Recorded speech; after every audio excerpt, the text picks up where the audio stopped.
अल्हम्दुलिल्लाह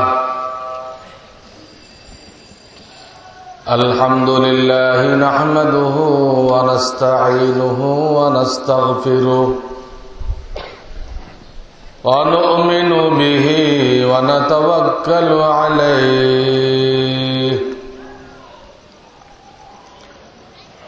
व नऊज़ु बिल्लाहि मिन शुरूरि अनफुसिना वमिन सय्यिआति अअमालिना मन यहदिहिल्लाहु फला मुदिल्ल लहु व मन युज़लिल फला हादिय लहु व नशहदु अन ला इल्लल्लाहु वहदहु ला शरीक लहु व नशहदु अन्न सय्यदना व मौलाना मुहम्मदन अब्दुहु व रसूलुहु सल्लल्लाहु तआला वअला आलिहि व अस्हाबिहि व बारक वसल्लम अम्मा बअद फ़अऊज़ु बिल्लाहि मिनश शैतानिर रजीम बिस्मिल्लाहिर रहमानिर रहीम कुल इन कुंतुम तुहिब्बूनल्लाह फत्तबिऊनी युहिब्बुकुमुल्लाह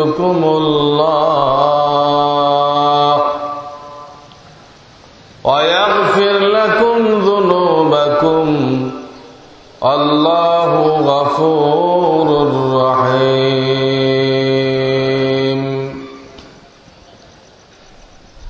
वक़ाल रसूलुल्लाह सल्लल्लाहु अलैहि वसल्लम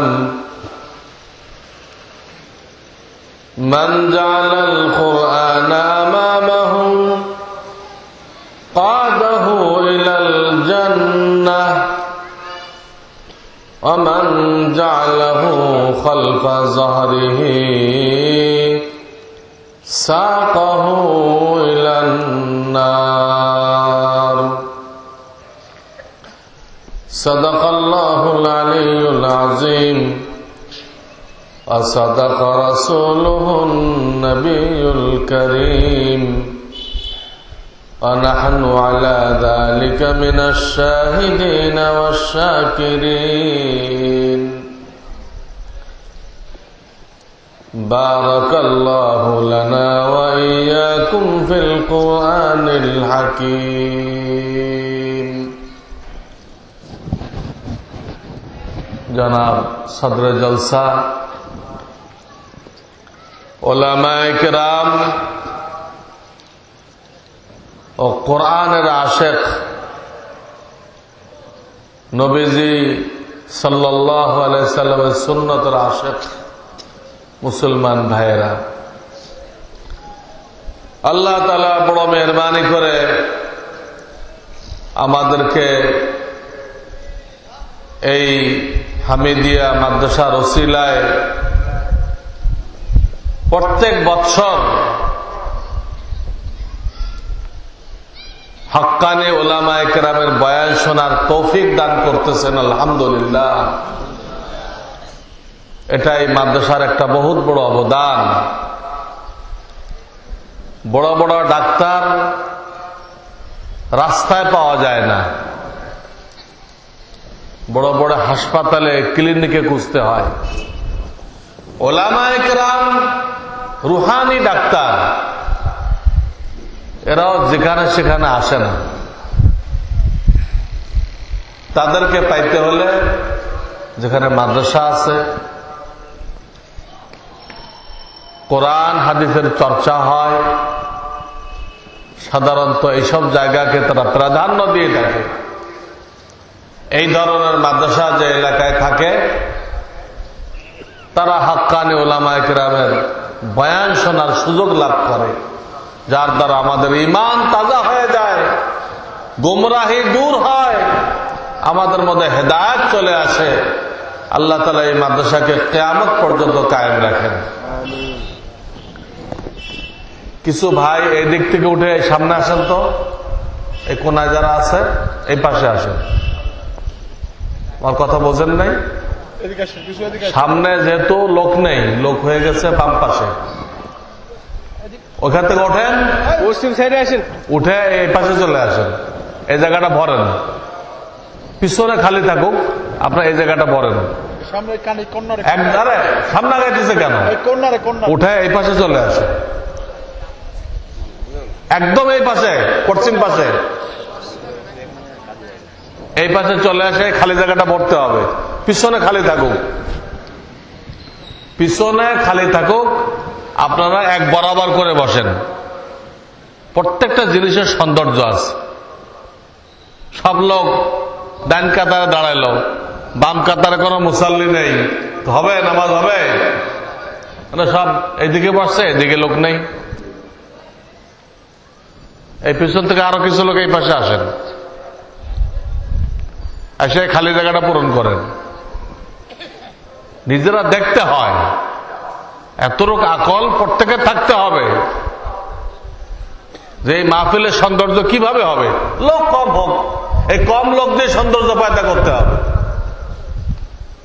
যাতে আপনারা এই পাঁচটা পূরণ করেন। আজকে আল্লাহ তাআলা এই এলাকার লোকদের ঈমানের পরীক্ষা নিচ্ছেন।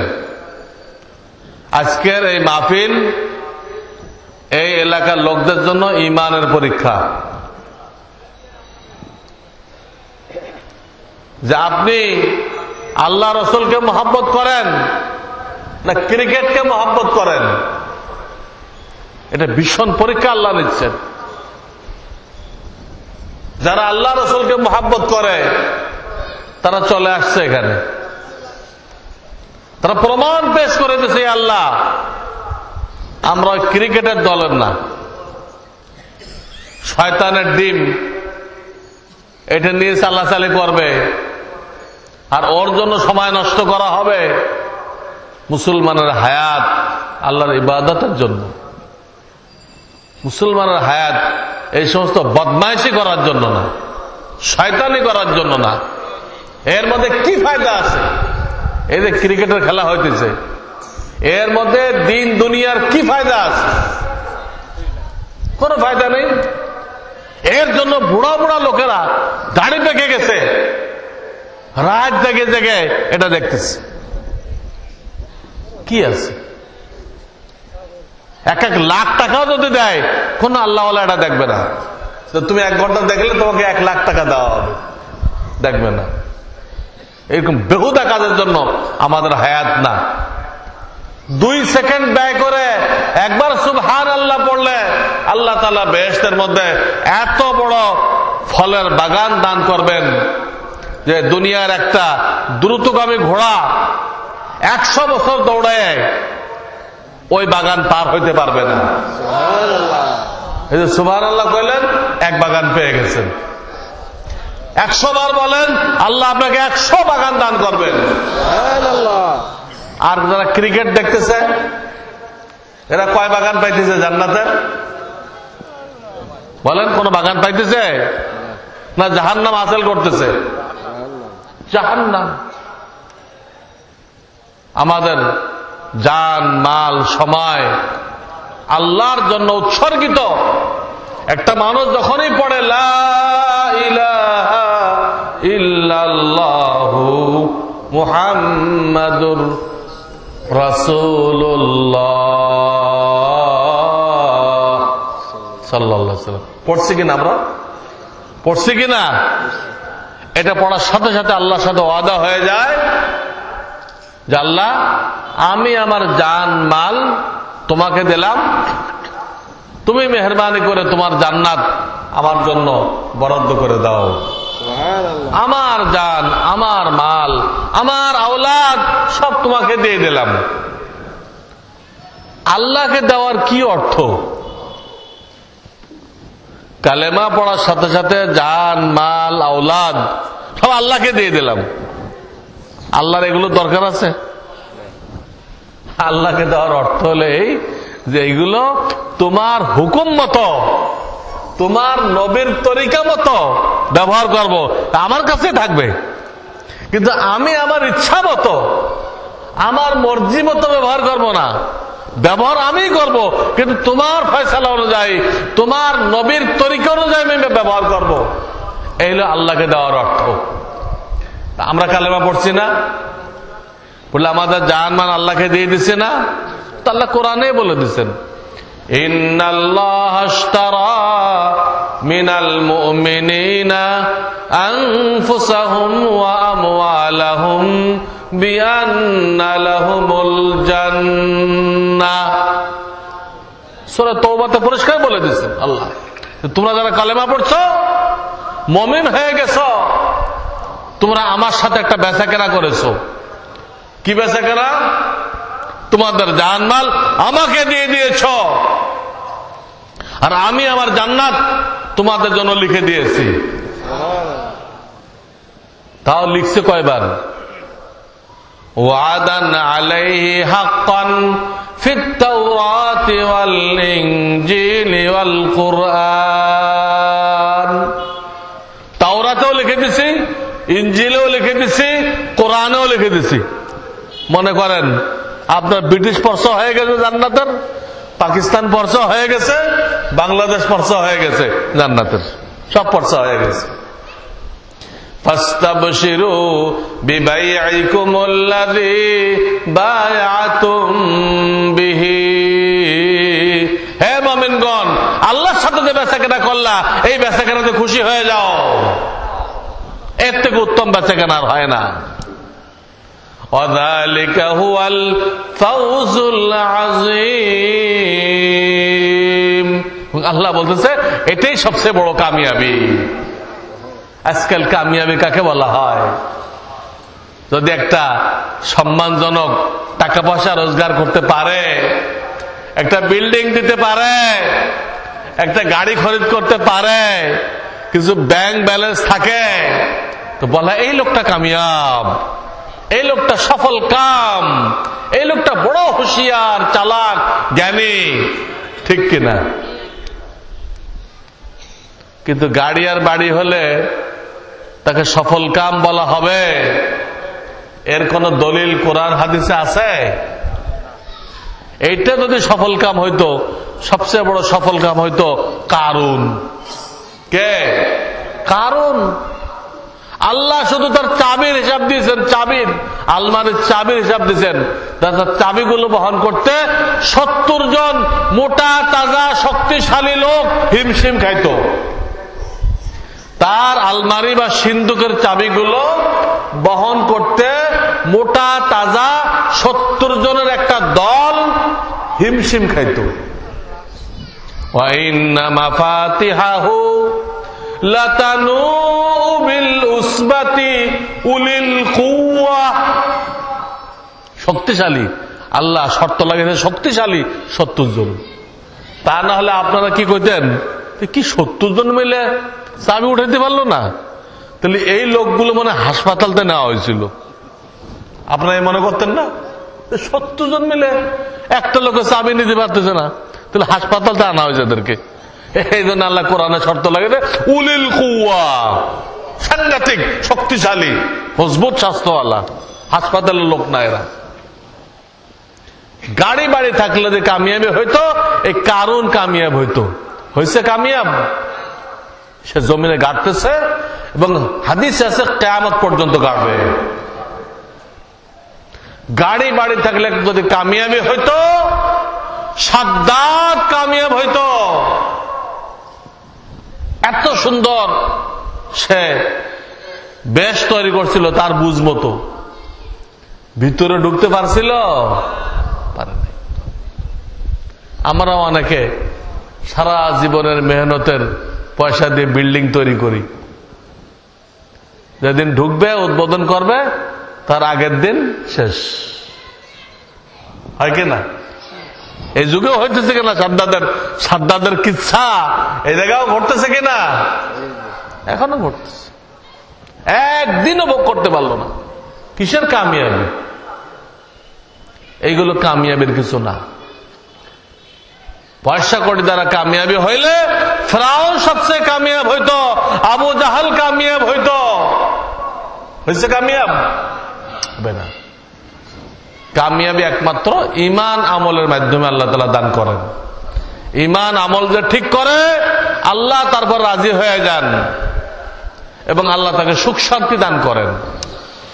চাই সে বিল্ডিং এ থাকুক, চাই সে ঝুপড়িতে থাকুক, যেখানে থাকুক, যেই ঈমান আমল শিখছে আল্লাহ তাকে রাজি হয়ে তাকে সুখ শান্তি দান করেন।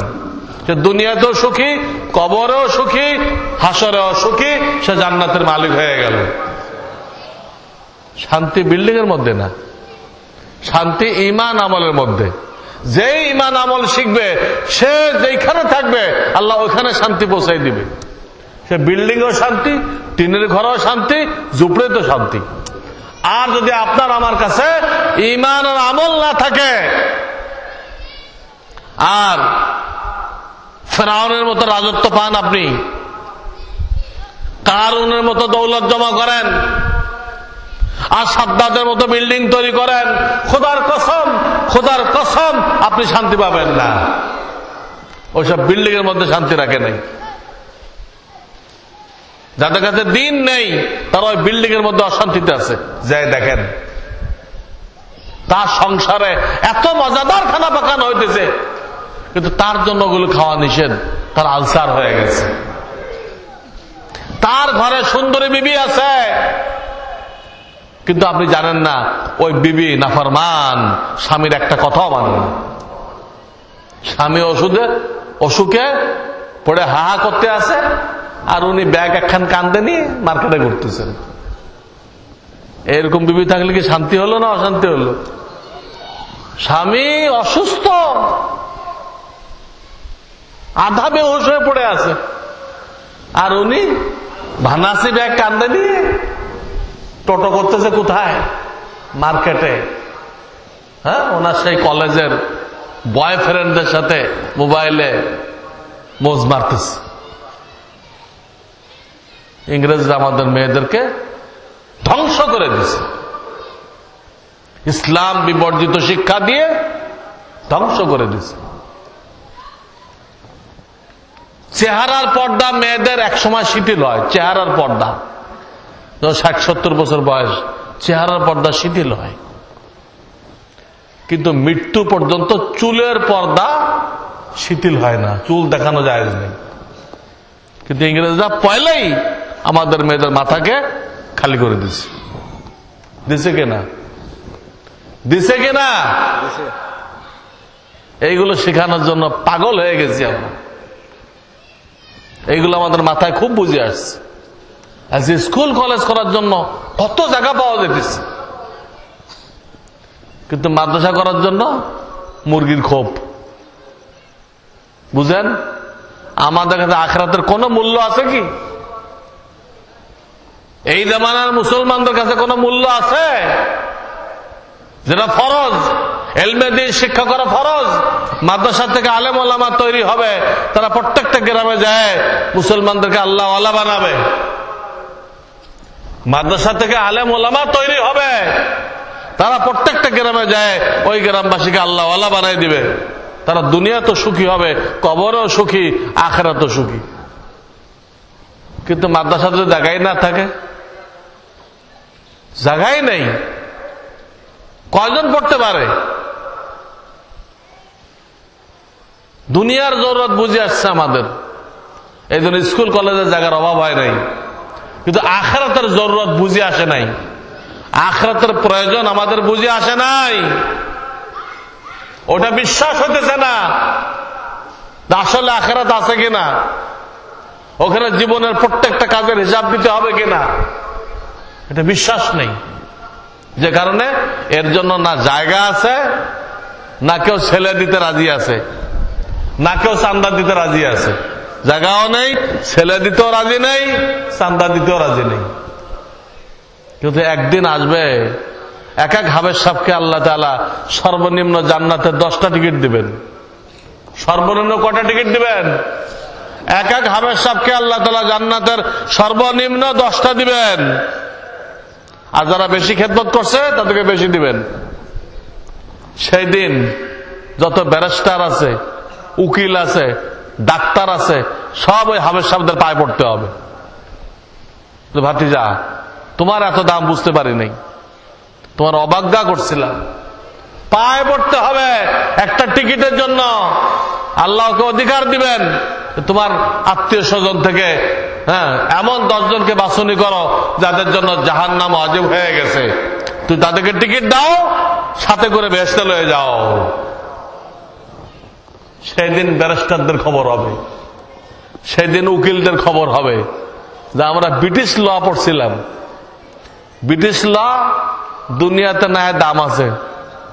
ব্রিটিশ ল যে আপনি শিখলেন, আল্লাহর কাছে আপনার কি দাম আছে বলেন?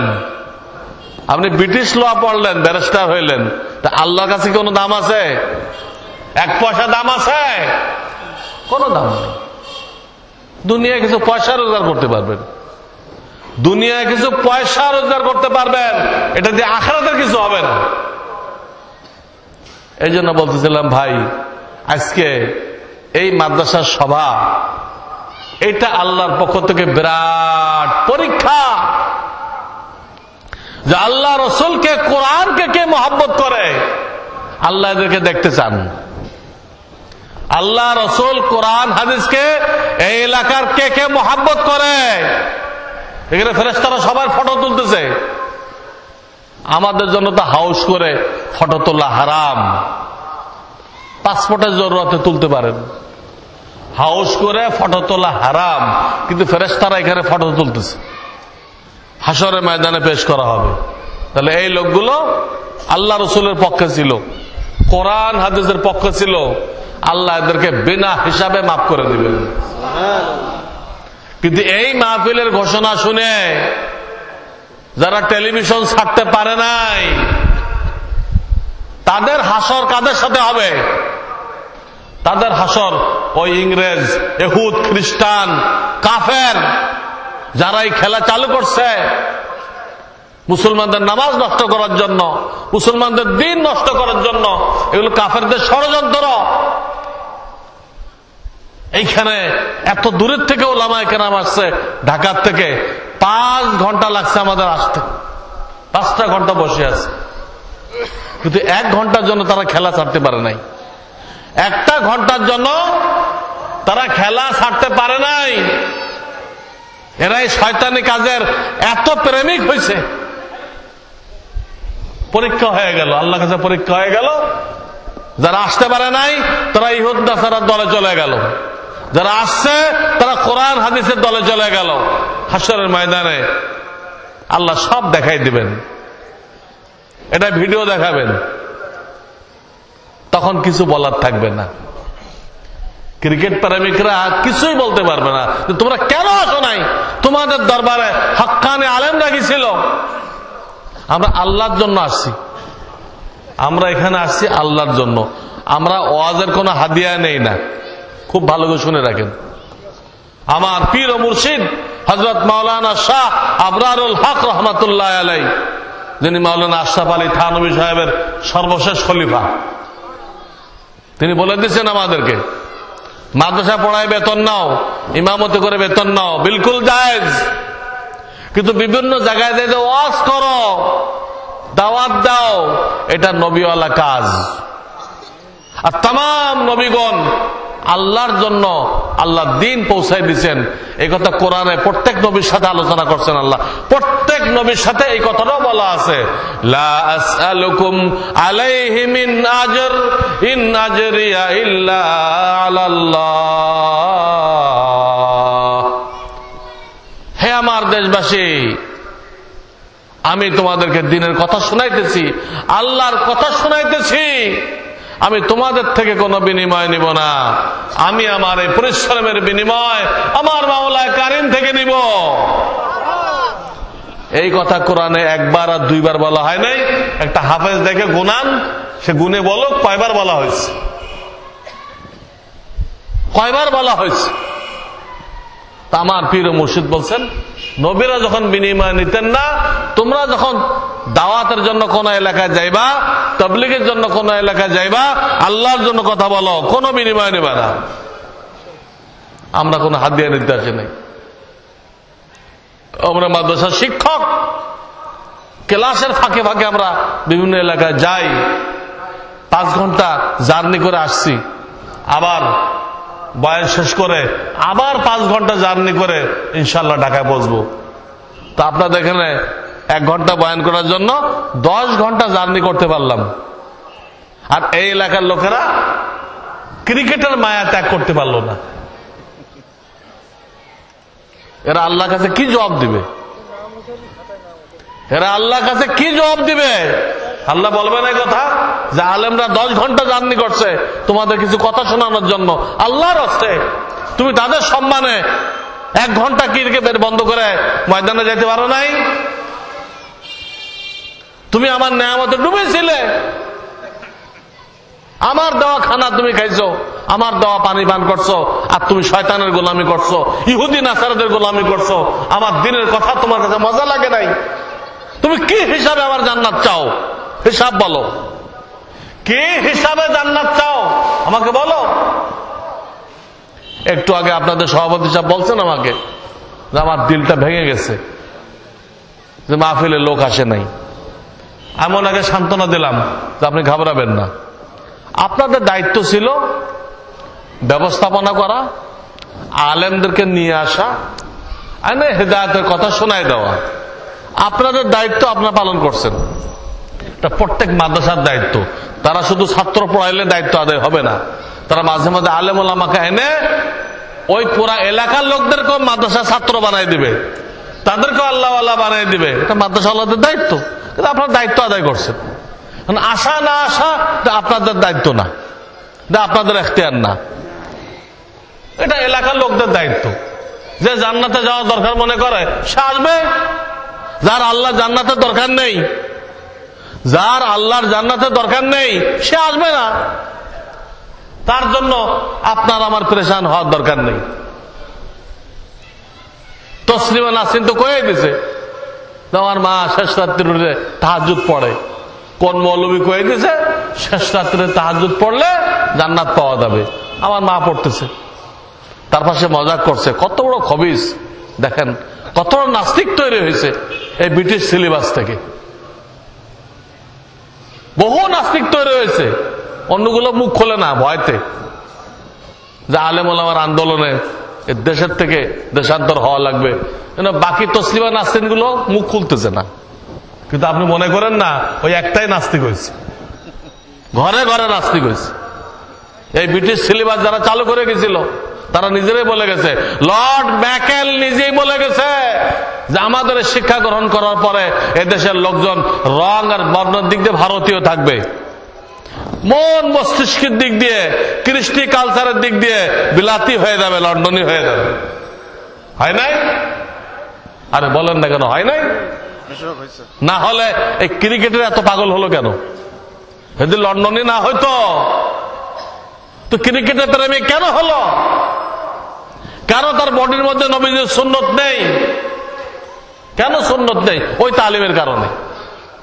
উইলিয়াম হান্টার বলে গেছে, উইলিয়াম হান্টার, যে আমরা যে সিলেবাস দিয়ে গেলাম ভারতবর্ষে, এই সিলেবাস পড়ার পরে এদেশের ছেলে পেলে দিনদার বাপ মাকে নিয়ে ঠাট্টা করবে। আমাদের সিলেবাস পড়ার পরে যুবকরা তার দিনদার বাপ মাকে নিয়ে ঠাট্টা করবে, মজাক করবে, সেকেলে বলবে। তাই তসলিমা নাসরিন বলছে আমার মারে কে বলছে? আমার মা উঠে উঠে তাহাজ্জুদ পড়তেছে, কিন্তু আমার মা বেহেশতে দেয় দেখবে কোনো লাভ হয় নাই ওনার। ওখানে গরিব কয়টা তালেব ইলম বসে রয়েছে, বলে নাউজুবিল্লাহ। এবং সে গর্ব করে বলছে আর আমি যে দোজখে যাব আমার সাংঘাতিক লাভ হবে, সেখানে যে সমস্ত চিত্রনায়কদেরকে আমি দেখব, তাদের সাথে আমার কত খোশালাভ হবে, হ্যাঁ, কত আড্ডাবাজি হবে, কি আনন্দ হবে আমার। বলে নাউজুবিল্লাহ। বেহেশতের সে নানির বাড়ি মনে করছে। কত বড় নাস্তিক পয়দা হয়েছে, কত বড় নাস্তিক পয়দা হয়েছে। এই কলেজ ভার্সিটি থেকে আহমদ শরীফ, কবির চৌধুরী, ফেরদাউসে মজুমদার, হাজার হাজার নাস্তিক পয়দা হয়েছে। বেঈমান হয়ে গেছে, বেঈমান হয়ে গেছে। এই জন্য ভাই আমি বলতেছিলাম যে আজকে আপনাদের জন্য পরীক্ষা। আল্লাহ দেখতে চান আল্লাহ রসুলের পক্ষে কে আছে আর ইংরেজদের ক্রিকেটের পক্ষে কে আছে। আজকে আল্লাহ পরিষ্কার পরীক্ষা নিয়ে নেবেন, ওইটা দেখাইবেন হাসরের ময়দানে। তা আমি, সময় তো আমাদের খুবই কম, এতটুকু বলতে চাই, এই যে মাদ্রাসাগুলো, এটার জরুরত অপরিসীম। এর ফজিলাত বলতে গেলে অন্তত আমাকে 3 ঘন্টা সময় ব্যয় করতে হবে। আমি একটু টাচ দিচ্ছি। এইখানে এরকম সোনার মানুষ তৈরি হয় যাদের জন্য ফেরেশতারা পর বিছাই দেয়। আপনি আর একটা পড়া দেখান তো দুনিয়াতে, সেই পড়া পড়লে ফেরেশতারা পর বিছাই দেয়, দেখাতে পারবেন? কেউ দেখাতে পারবেন না। এই পড়া পড়লে আসমান জমিনে যত মখলুক আছে, আসমান জমিনে যত মখলুক আছে, সমস্ত মখলুক তার জন্য দোয়া করে, সমস্ত মখলুক। আপনি আর একটা পড়া দেখান মাদ্রাসা বাদে, ওইটা পড়লে আসমান জমিনের হাজার হাজার মখলুকের দোয়া পায়। আর একটা পড়া দেখান। এইখানে পড়লে ছাত্র জীবনে যদি কেউ মারা যায়, তো হাদিসের মধ্যে আসছে আল্লাহ তাকে শহীদি মর্তবা দিবেন এবং আল্লাহ তাকে নবীদের বেহেশতে স্থান দান করবেন। আপনি আর একটা পড়া দেখান, যেটা পড়তে মারা গেলে সে শহীদি মর্তবা পাবে এবং নবীদের জান্নাতে স্থান পাবে। দেখাতে পারবেন? এই পড়া পড়লে তাকে আল্লাহ তাআলা কোরআনে আলেম টাইটেল দিচ্ছেন। কি টাইটেল? আলেম। তার বহু বচন ওলামা। ইন্নামা ইয়াখশাল্লাহ মিন ইবাদিহিল উলামা। আল্লাহ কোরআনে টাইটেল দিয়ে দিচ্ছেন। হাদিসে আল্লাহ রাসূল বলছেন আল উলামা ওয়ারাসাতুল আম্বিয়া। আলেম ওলামারা নবীদের ওয়ারিস, নবীদের উত্তরসূরি। নবীও বললেন তারা আলেম, তারা আমার উত্তরসূরি। আল্লাহ আমাকে দায়িত্বটা দিয়েছিল, হ্যাঁ, আমি আমার সেই দায়িত্বটা, সেই কাজটা এই গ্রুপের দ্বারা দুনিয়াতে টিকে থাকবে। হাদিসে হাজীদের প্রশংসা করা হয়েছে, যারা আল্লাহ রাস্তায় জিহাদ করতেছে তাদের প্রশংসা করা হয়েছে। হ্যাঁ, যে সততার সাথে ব্যবসা করে তার প্রশংসা করা হয়েছে, অনেকের প্রশংসা করা হয়েছে, কিন্তু আল্লাহ রসুল কাউকে বলেন নাই যে তারা আমার ওয়ারিস। ওয়ারিস কাকে বলছে? এই হাফেজ, মৌলানা, কারি, এদেরকে ওয়ারিস বলা হয়েছে। তা আপনি একটা টাইটেল দেখান তো, আলেম, হাফেজ, নবীর ওয়ারিস, এই যে ডিগ্রি, এর থেকে বড় কোন ডিগ্রি আপনি দুনিয়াতে দেখাইতে পারবেন? যত বড় ডাক্তার হোক, ইঞ্জিনিয়ার হোক, যাই হোক, সে বড় না আলেম বড়? হ্যাঁ, সমস্ত ডাক্তার ব্যারিস্টারদের তো আপনি এক পাল্লায় রাখেন, আর একটা হাফেজকে এক পাল্লায় রাখেন, কোন পাল্লা ভারী হবে? এইসব ব্যারিস্টাররা মিলে একটা সূরা সেটা করে পড়তে পারবে? হ্যাঁ, সেটা করে পড়তে পারবে? কিন্তু আমাদের বক্তব্যের একটা বাচ্চা আপনাকে সুন্দর করে কোরআন তেলাওয়াত করে শোনাই দিবে, দিবে না? কত দামি এটা! আল্লাহ ডিগ্রি দিছে, রসুল ডিগ্রি দিছে, যার উপরে কোনো ডিগ্রি নাই, সব ডিগ্রি এর নিছে। এই জন্য আমাদের জন্য সরকারের কাছে ডিগ্রি চাওয়া নিষেধ। আমরা কোন সরকারের ডিগ্রি চাইতে পারি না। কোন আলেম না বুঝে চায়, তার বেকুফি, জায়েজ নেই আমাদের জন্য। এবং কোন সরকারের জন্য আমাদের ডিগ্রি দেওয়ার ক্ষমতা নেই। কোন দুনিয়াবি সরকার আমাদেরকে ডিগ্রি দিবে, স্বীকৃতি দিবে, তাদের সেই ক্ষমতা নেই, যোগ্যতা নেই। এই জন্য নেই যে আমরা যা পড়াই এগুলো তারা বোঝে না। আমরা যে বুখারী শরীফ পড়াই, মুসলিম শরীফ পড়াই, আবু দাউদ শরীফ পড়াই, তফসিরে জালালাইন শরীফ পড়াই, তফসিরে কাশাফ পড়াই, এইগুলো তারা পড়তেও পারে না, অর্থ জানে না, তাহলে সে আমাকে মূল্যায়ন করবে কিভাবে বলেন তো? সরকার আমাকে কিভাবে মূল্যায়ন করবে? আপনি ব্যারিস্টার হয়ে গেছেন, যাই একটা নাপিত বা জুতা সেলাই করে, ওর কাছে বাবা আপনি একটা সনদ দিলে ভালো হয় আমার। ব্যারিস্টার হয়ে যায়, মুসির কাছে কি চাইলেন? সনদ চাইলেন। ও আপনাকে কি সনদ দিবে? ওর ডিগ্রি তো জুতা সেলাই করা পর্যন্ত। তার কি একটা ব্যারিস্টারকে মূল্যায়ন করার ক্ষমতা আছে? দুনিয়ার কোন সরকার, চাই আমেরিকার গভর্নমেন্ট হোক, আমাদের মূল্যায়ন করার মতো ক্ষমতা নেই। তাই তাদের সনদ দেওয়ার অধিকার নেই। আমাদের সনদ আসল সরকার দিয়ে রাখছেন, আসল সরকার দিয়ে রাখছেন। এরপর আর কারো সনদ দেওয়ার অধিকার নেই, আমাদের চাওয়া যায় নেই। বুঝেন? এই লাইনে এত বড় ডিগ্রি দেওয়া হয়, এই ডিগ্রি হওয়ার কোনো ডিগ্রি নেই। আপনি দাম না দিলে না দেন, কিন্তু মৃত্যুর পর যার কাছে যাইতে হবে ওর কাছে যাই দেখেন। দুনিয়ায় অনেকে হয়তো আমাদেরকে দাম দিবে না, অনেক বেকুব আমাদেরকে দাম দিবে না, মোল্লা। কিন্তু মরে সব কোথায় যাইতে হবে? আল্লাহ কাছে যাইতে হবে না? ওখানে যাই দেখুক তার ব্যারিস্টারের দাম আছে না আমার এই মৌলানা সাহেবের দাম আছে, ওখানে যাই দেখুক। হ্যাঁ, তখন তো খুব বুঝে আসবে আমি কত বড় গুমরাহের মধ্যে ছিলাম, কত বড় গলতের মধ্যে ছিলাম। এই জন্য এই ধরনের মাদ্রাসা প্রত্যেক এলাকায় থাকা, কিতাবে লিখছে এটা ফরজ দায়িত্ব। এটা না থাকলে আপনার ছেলে মুসলমান হবে কিভাবে? আল্লাহর এবং আল্লাহ রসুলের তরিকা অনুযায়ী চলা শিখবে কিভাবে? স্কুল কলেজে এগুলো শিক্ষা দিবে না, স্কুল কলেজে কোরআন সহি করবে না, নামাজ পড়ার তরিকা শিখাবে না, যাকাত দেওয়ার তরিকা শিখাবে না, স্কুলও শিখাবে না, কোন সরকারও শিখাবে না। সরকার তো পারলে কোরআনকে কিভাবে উল্টানো যায় তারা ওই ব্যবস্থার মধ্যে আছে। কোরআন বলতেছে আর রিজালু কাওয়ামুনা আলান নিসা, কোরআন পুরুষরা মহিলাদেরকে পরিচালনা করবে। পুরুষরা কাদের পরিচালনা করবে? আর ইহুদ নাসারারা শিখাইতেছে না, মহিলারা পুরুষদেরকে কি করবে? পরিচালনা করবে। এবার দেখেন যত গ্রামগঞ্জে মেম্বার হয়েছে, 3 মেম্বারের মাথার উপরে একটা মহিলা বসানো হয়েছে, ভাইস চেয়ারম্যান হয়েছে কিনা? ওই 3 ব্যাটারে ওই মহিলা পরিচালনা করবে।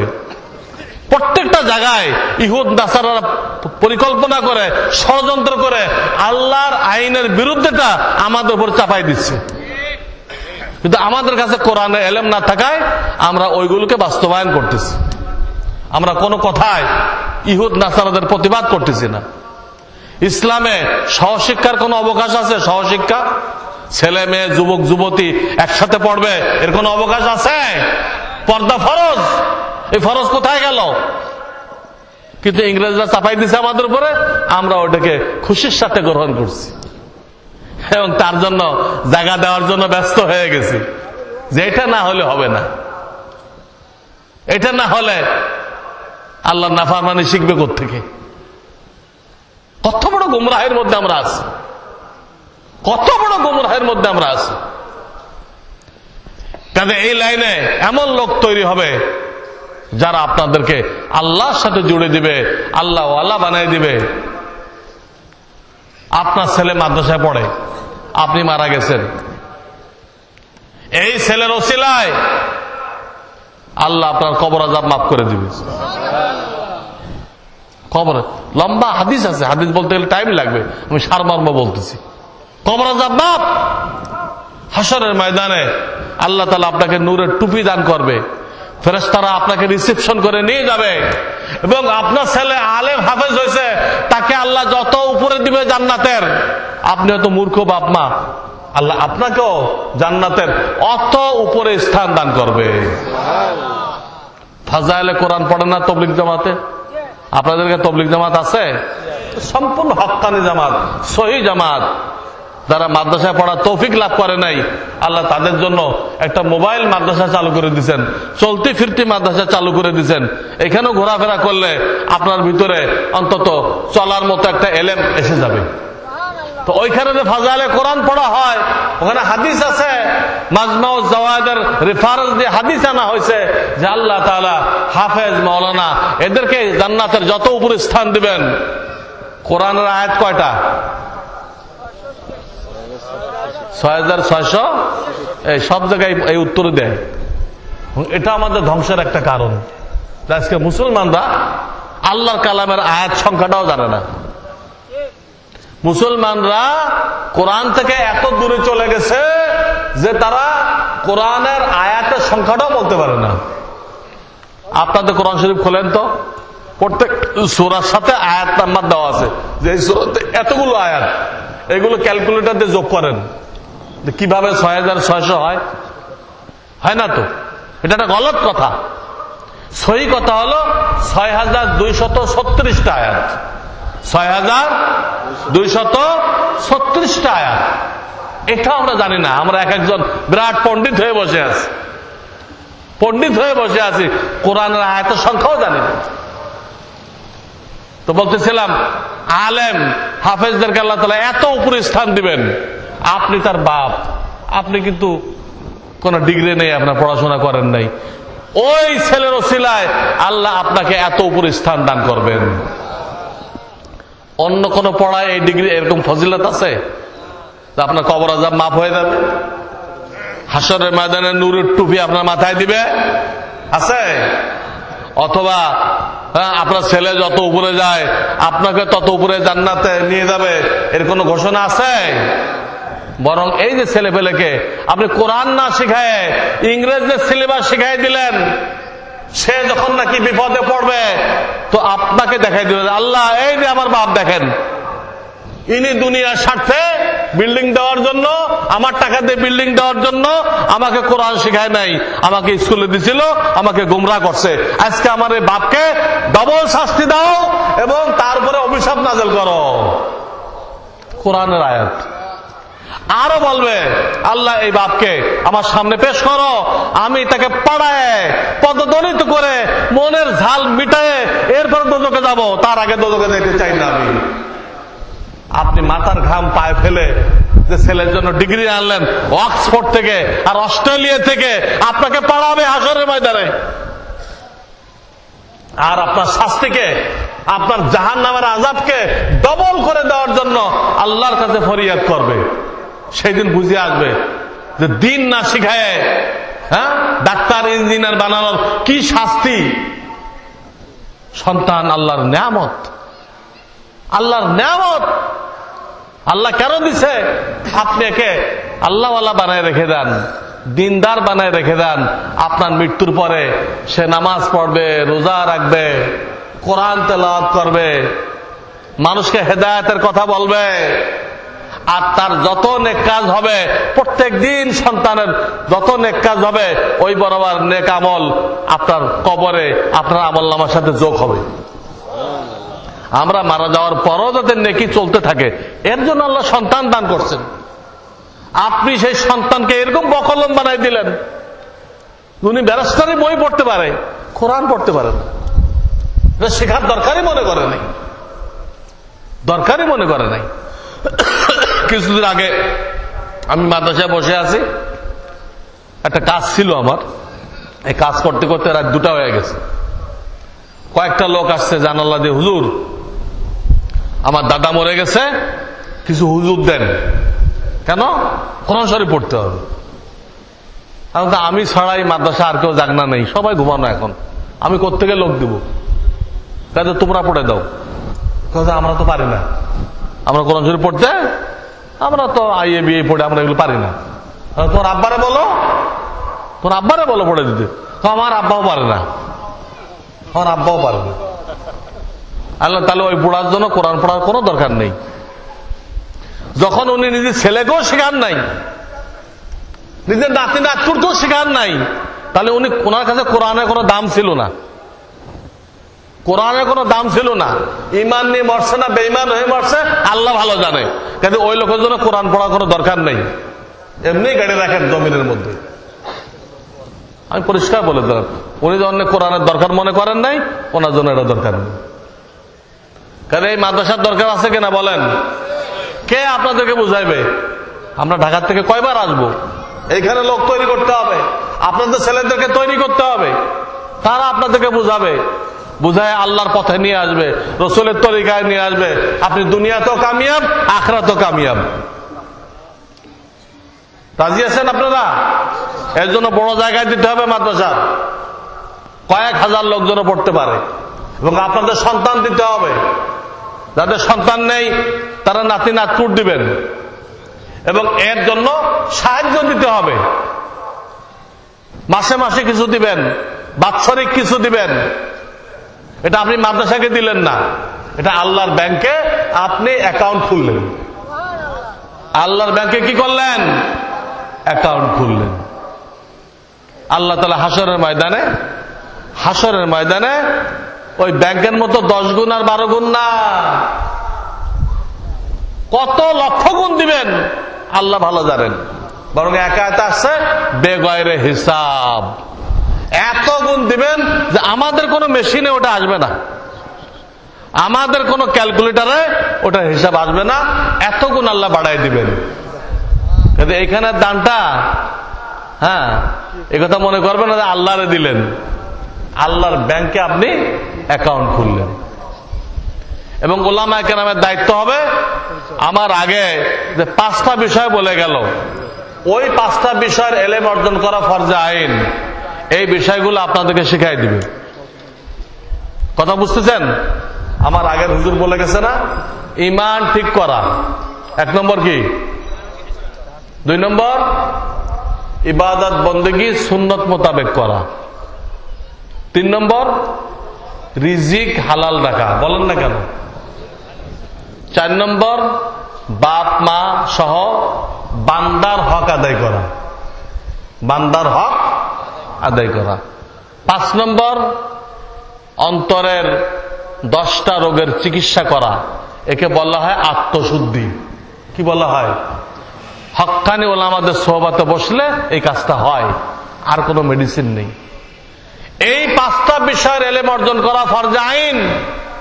হাকিমুল উম্মত থানবী রাহমাতুল্লাহ আলাইহি সূরা বাকারার 2য় পারা 177 নম্বর আয়াত দ্বারা এই 5টা বিষয় প্রমাণ করছেন। সূরা বাকারার কত আয়াত? 177 নম্বর আয়াত। এই 5টা বিষয়ের এলেম শিখতেই হবে।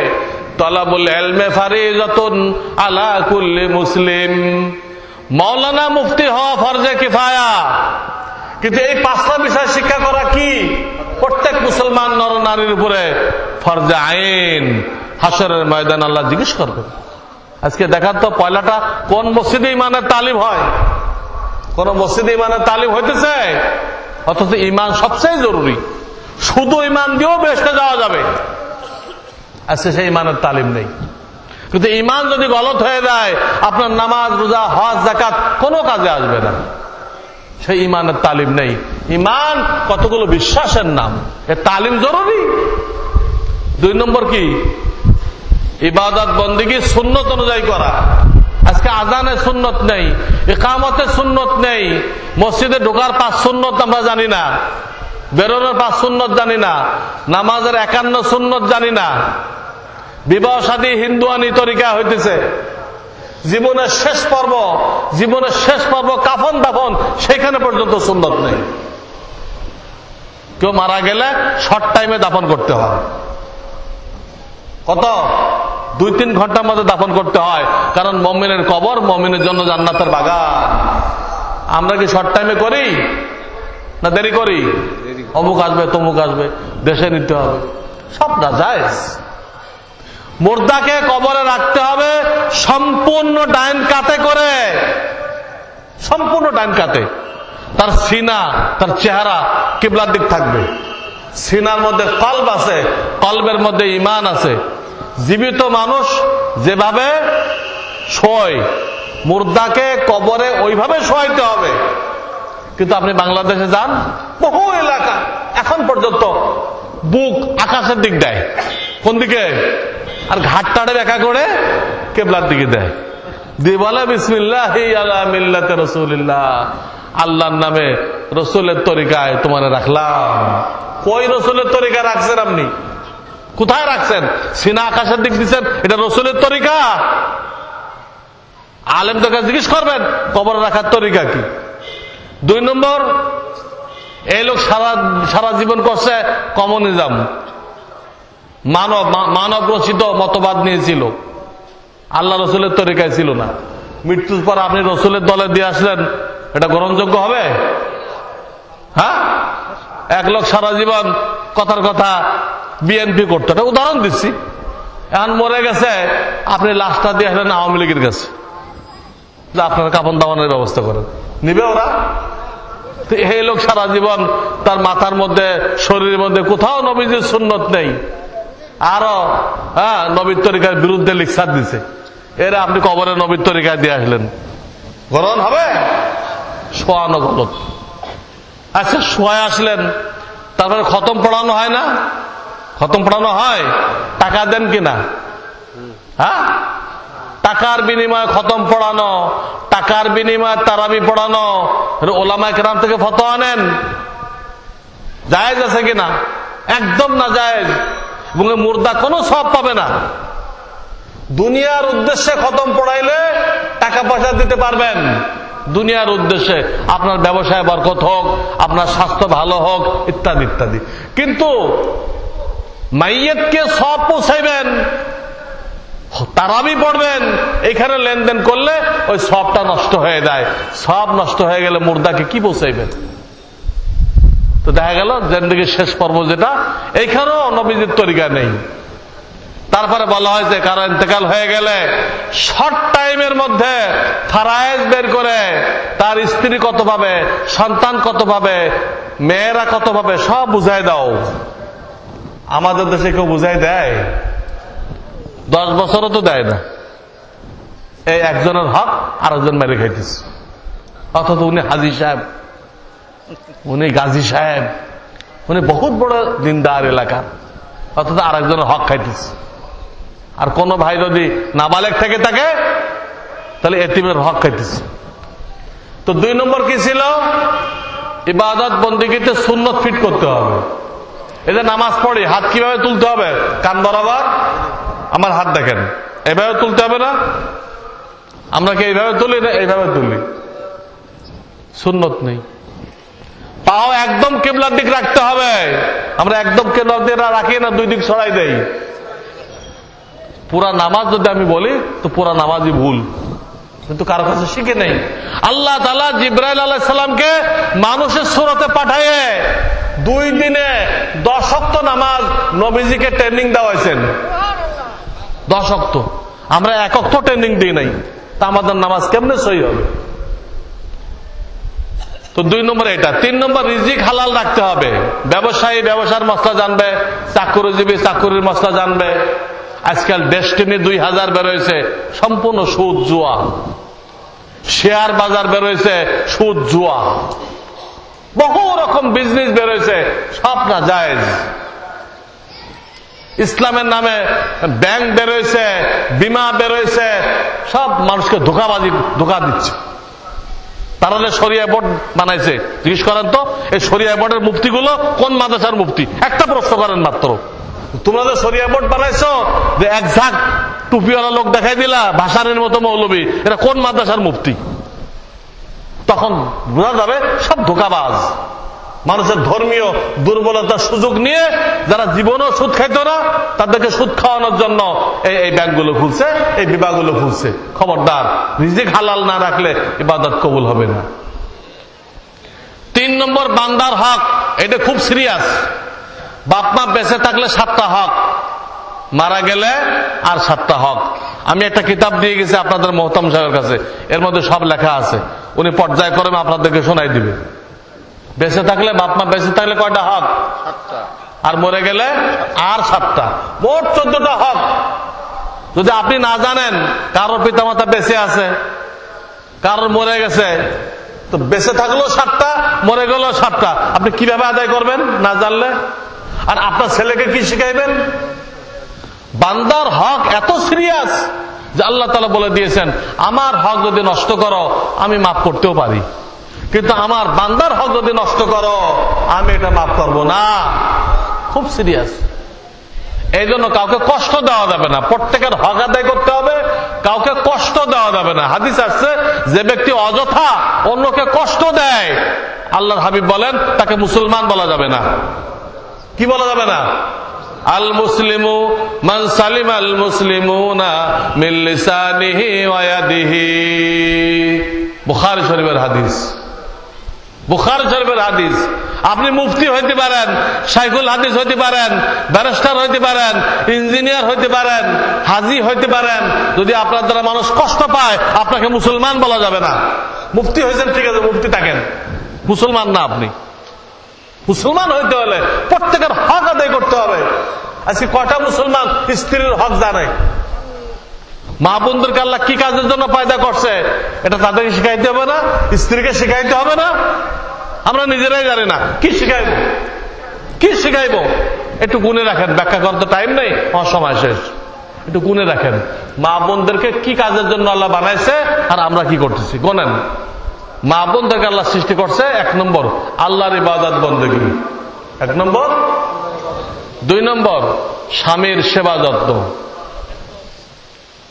3 নম্বর স্বামীর বৈধ হুকুম মান্য করা। 4 নম্বর স্বামীর সংসারের মাল দৌলতের হেফাজত করা। 5 নম্বর নিজেকে পর্দায় রাখা। পর্দা তো শেষ, পর্দায় রাখা ফরজ। 6 নম্বর বাচ্চাদেরকে কোরআন সুন্নাত তালিম দেওয়া। দুজনের দায়িত্ব, কিন্তু বাপ তো বাইরে বাইরে থাকে, বাচ্চারা বড় হয় কার কাছে? মায়ের কাছে। মা প্রত্যেক দিন একটা একটা সুন্নত শিখাবে। আমার লেখা নবীজির সুন্নত একটা বই আছে, দেখবেন পকেট সাইজ, একটা একটা শিখাই দিবে। বাবা দস্তরখান বিছায় খানা খাওয়া সুন্নত। আর একদিন বাবা দুনো হাতের কবজি সহ ধোয়া সুন্নত। আর একদিন বাবা বিসমিল্লাহি ওয়া আলা বারাকাতিল্লাহ পড়ে খাওয়া সুন্নত। এর একটা একটা শিখানো, 3-4 বছরের বাচ্চাদেরকে শিখানো কঠিন। এই তালিমটা দিতে হবে। প্রত্যেক বাপমা যদি এই দায়িত্ব নেয় তো তাদের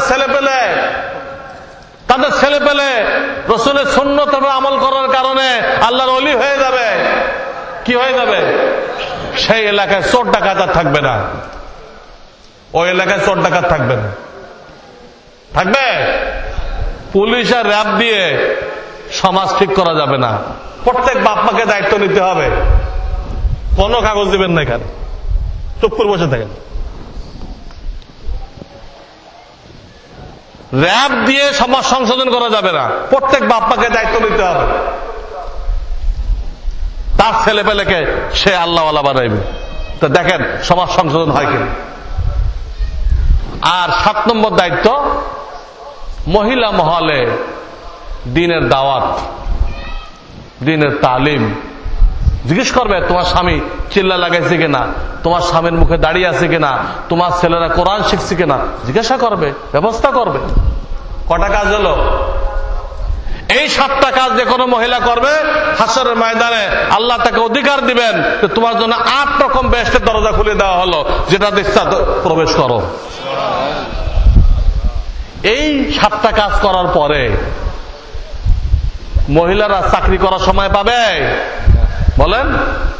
আল্লাহ যে দায়িত্বগুলো দিছে, এই দায়িত্ব যদি তাদেরকে শিখাই আর তাদেরকে দিয়ে এই কাজ নেই, তারা চাকরি করার সময় পাবে? ইসলামে মহিলাদের চাকরির কোনো দায়িত্ব দেয় নেই। আমরা আল্লাহর বিরুদ্ধে কাজ করতেছি।